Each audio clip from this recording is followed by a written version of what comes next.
En el vídeo número 3 de la unidad número 2, resistencia de materiales, vamos a estudiar qué es el diagrama de tensión de formación y qué forma tiene y qué importancia tiene en el cálculo de estructuras.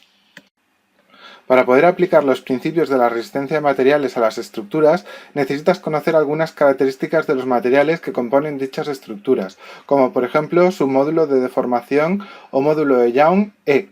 También necesitarás conocer su límite elástico, que es el límite en el que hemos establecido el punto en el cual el material deja de comportarse de modo elástico, que es cuando aplicas una carga, se deforma y tras retirar la carga vuelve a tomar su posición inicial recuperando toda la deformación. ¿Vale? Pues ese límite también es muy importante en el cálculo de estructuras. Pues para obtener todos estos datos lo que se hacen son ensayos en los materiales, tal y como te dije en el vídeo anterior.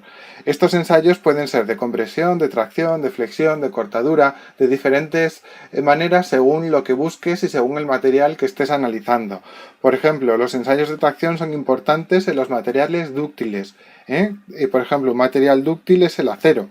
También son dúctiles otros materiales metálicos. Nosotros aquí vamos a analizar especialmente el diagrama de tensión de formación en el ensayo de tracción para el acero. También se pueden hacer ensayos de compresión y de flexión, que son más importantes para los materiales frágiles, como el hormigón.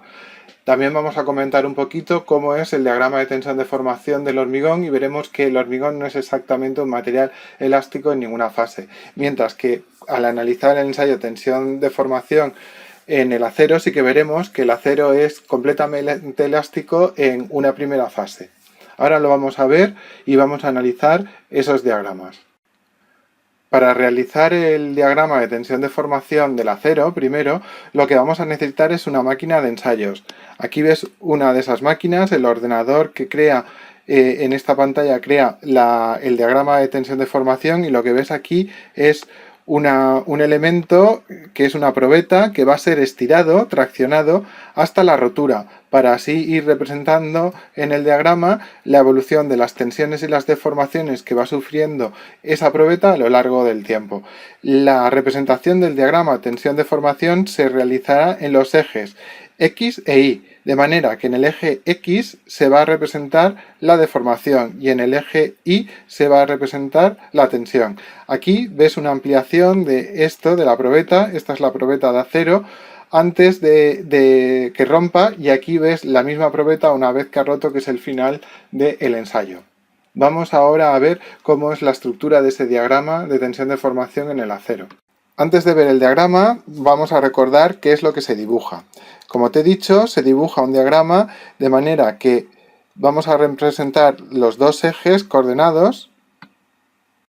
Antes de ver el diagrama de tensión de formación del acero, lo que vamos a ver es cómo se representa ese diagrama. Vamos a repasarlo. Hemos dicho que se representa en dos ejes, el eje X y el eje Y.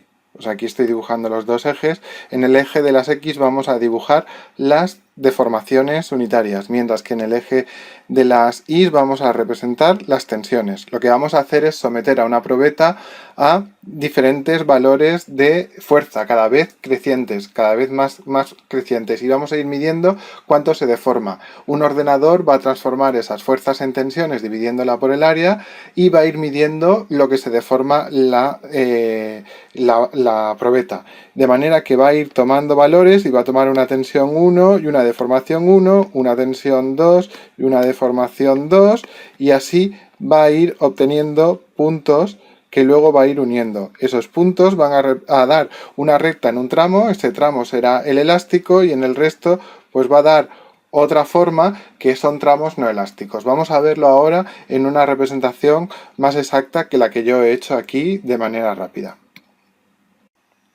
Este que ves sí que es el diagrama de tensión de formación del acero dibujado correctamente. Como puedes ver, hay un tramo recto, un tramo en el que se curva, luego unas pequeñas oscilaciones, luego sube para luego finalmente bajar, que es en la zona en la que va a romper nuestra probeta. Lo que pasa es que, como puedes ver, hemos representado las tensiones en el eje de las Y y las deformaciones en el eje de las X.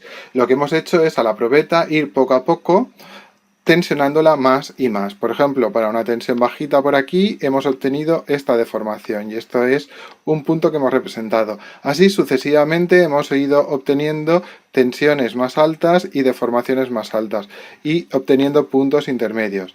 La unión de esos puntos intermedios, esta unión de aquí, lo que generará es la figura que ves del diagrama de tensión de formación. ¿Eso qué supone? Pues lo que supone es que al unir todos los puntos de las fases que va sufriendo la probeta, en las que va aumentando la tensión que aplicas a la probeta y va deformándose, lo que se puede ver es que al principio hay un tramo en el cual se comporta de manera elástica completamente. Esa zona es a la zona que llamamos zona elástica y va desde el punto en el que todavía no hemos aplicado nada de tensión hasta el punto en el cual está el límite de proporcionalidad, que es el límite en el cual deja de recuperar la deformación una vez cesamos de estirar, ¿vale? Si estuviésemos en tensiones entre este valor, entre nada y el límite de proporcionalidad, lo que veríamos es que si soltásemos en una tensión, por ejemplo por aquí, soltásemos directamente, el material volvería a su estado inicial y recuperaría toda la deformación, ¿vale? Después, ese punto de proporcionalidad, como hemos visto, es el punto 1. Después vemos inmediatamente que empieza a curvarse el diagrama, ¿vale? Pero la curva es muy pequeña hasta llegar al punto 2. Ese punto 2, ¿vale? Ese punto 2 es el límite elástico. En realidad vamos a considerar nosotros que como zona elástica es desde el punto 0 hasta el punto 2, ¿vale?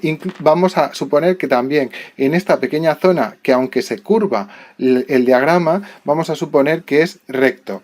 De manera que no nos vamos a parar en el punto de proporcionalidad como zona elástica, sino que vamos a suponer que alcanza hasta el punto 2 esa zona elástica en la que el material se comporta de manera elástica. Ese punto es al que vamos a llamar límite elástico y ese es el punto en el cual nosotros vamos a considerar que deja de cumplir los conceptos de la elasticidad y la ley de Hooke el material. Es decir, a partir de este punto en adelante, hacia allá, ya no recuperará toda la deformación cuando dejemos de estirar de nuestra probeta. Mientras tanto, si en tensiones inferiores a eso, en tensiones por ejemplo por aquí, sí que recuperará toda la deformación, ¿vale? Luego lo que vemos es que el diagrama se curva hasta llegar al punto 3. Aquí lo ves, aquí se curva. Esa zona es la zona que se conoce con el nombre de zona elastoplástica. En esta zona, si descargases la probeta, la pieza no recobraría su dimensión original, quedando entonces una deformación remanente, según sea la carga que previamente has aplicado. Eso va a pasar hasta este límite, el punto 3, donde se da la conocida como tensión de fluencia. Antes de hablar de la tensión de fluencia, vamos a ver qué es lo que ocurriría si soltases en un punto intermedio, por ejemplo, este. Si soltásemos en un punto como por ejemplo este que acabo de marcar en color azul, a una tensión entre la tensión del límite elástico y del límite de fluencia, lo que pasaría es que la probeta recuperaría parte de la deformación y vendría por una rama paralela a la rama de que cumple la ley de Hooke. Vendría por aquí, por esta rama, quedando esta deformación remanente, esa deformación que vamos a llamar deformación remanente todavía en el material. Entonces, en esa zona elastoplástica lo que va a pasar es que si soltamos el material todavía le queda algo de deformación y ya no se comporta de manera elástica. Esta zona no nos interesa a nosotros, hemos dicho que la mayoría de nuestras estructuras van a ser calculadas en régimen elástico y por tanto no deben llegar a esa zona. Al llegar a la zona de fluencia, fíjate que la zona de fluencia es la que va desde la tensión de fluencia en el punto 3 al punto 4, ¿vale? En esta zona. Pues al llegar al punto 3, ahí alcanzar el límite de fluencia, el material empieza a fluir. Es decir, en la probeta aumentan las deformaciones sin que exista aumento de tensión. En realidad, y como puedes observar en el gráfico, en esta fase de fluencia es compleja y se producen unas pequeñas oscilaciones en el diagrama. Y lo que pasa es que sin aumentar la tensión directamente va el material hasta esta deformación. O sea, al llegar a la tensión de fluencia, el material fluye y se deforma de manera estrepitosa, pasando de este punto hasta este punto, ¿eh? Hay una gran deformación en ese tramo. Ahora fíjate que al terminar la zona de fluencia en el punto 4, lo que nos encontramos es con que el diagrama empieza a subir y luego empieza a bajar, ¿vale?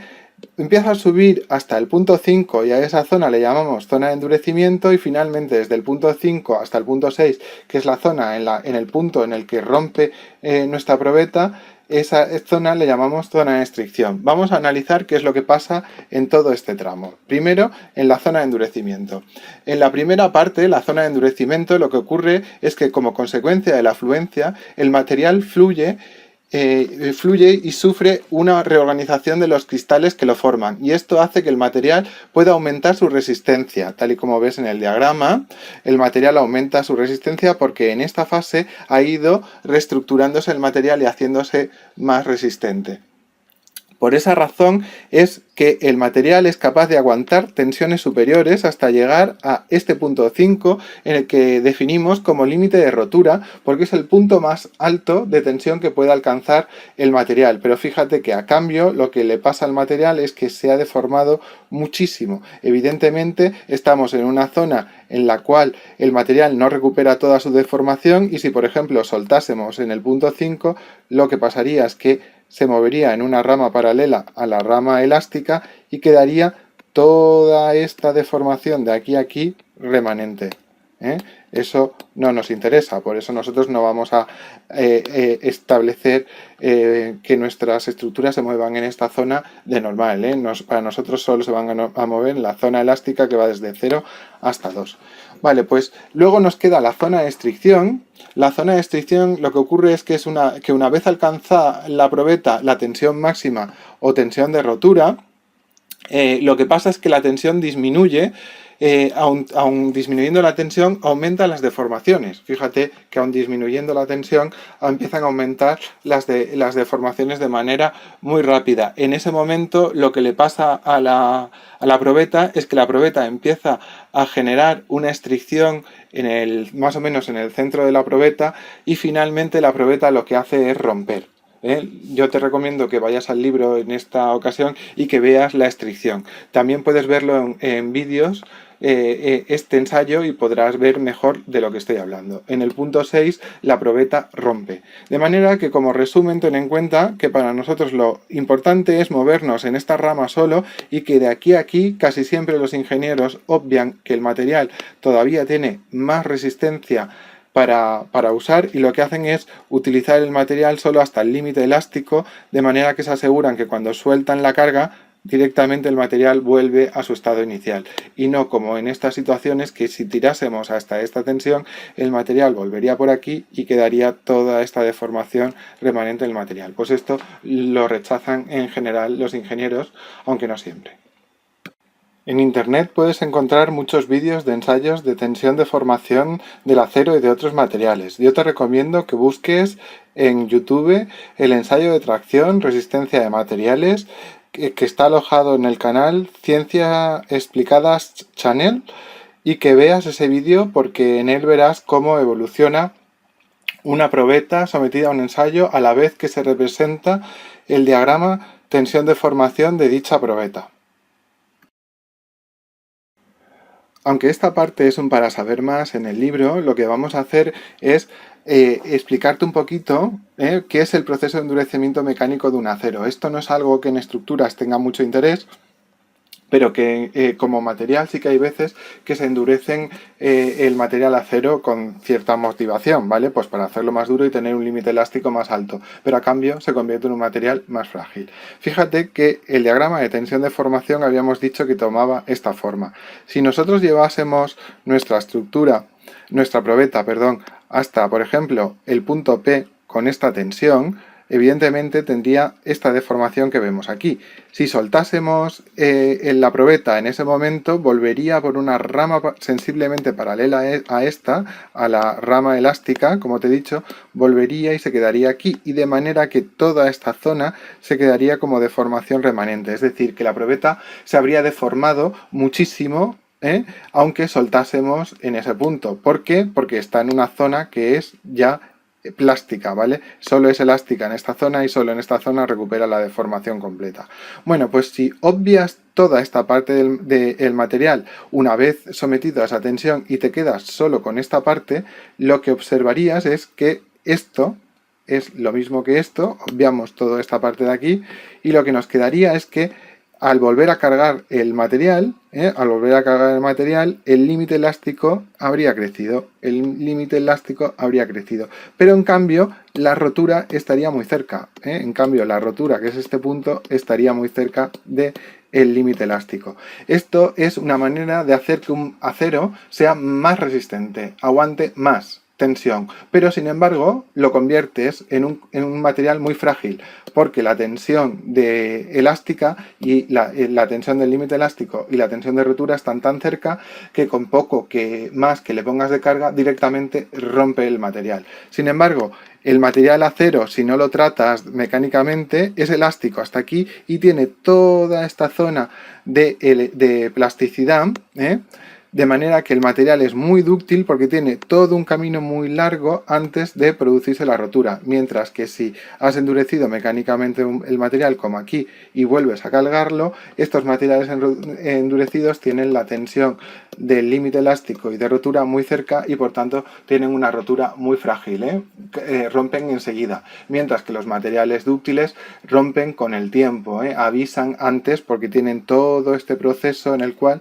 se empiezan a deformar cada vez más y más y más hasta que se deforman. Y sin embargo aquí la diferencia entre uno y otro punto está tan cercana que no avisan y directamente rompen rápidamente los materiales frágiles. También esto que te voy a explicar ahora está en el libro En un para saber más y por tanto no es necesario que lo estudies. En el ensayo del hormigón, en realidad el ensayo que se hace no es un ensayo de tracción, sino es un ensayo de compresión. La razón es que el hormigón casi no aguanta a tracción y rompe enseguida a tracción. El hormigón solo aguanta bien a compresión. Cuando lo que haces es un ensayo a compresión y representas las tensiones de compresión en el eje de las Y y las deformaciones en el eje de las X, lo que obtienes es una curva como la que ves aquí. En realidad nunca hay un tramo recto y por tanto nunca se cumple la ley de Hooke exactamente. Por tanto podríamos decir que el hormigón no es un material elástico, pero nosotros nos lo creemos que lo es.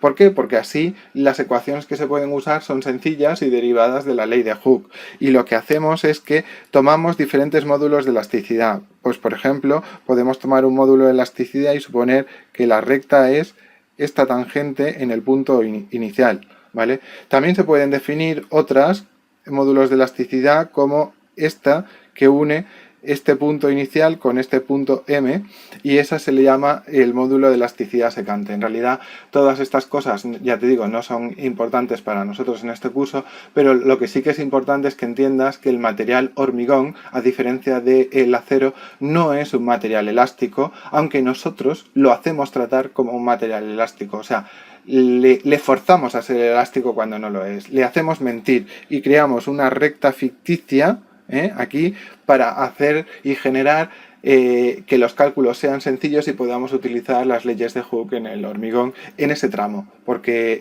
el hormigón es un material muy frágil en el que si rápidamente pasas de lo que llamamos el límite elástico, entre comillas, del hormigón, pues rápidamente rompe.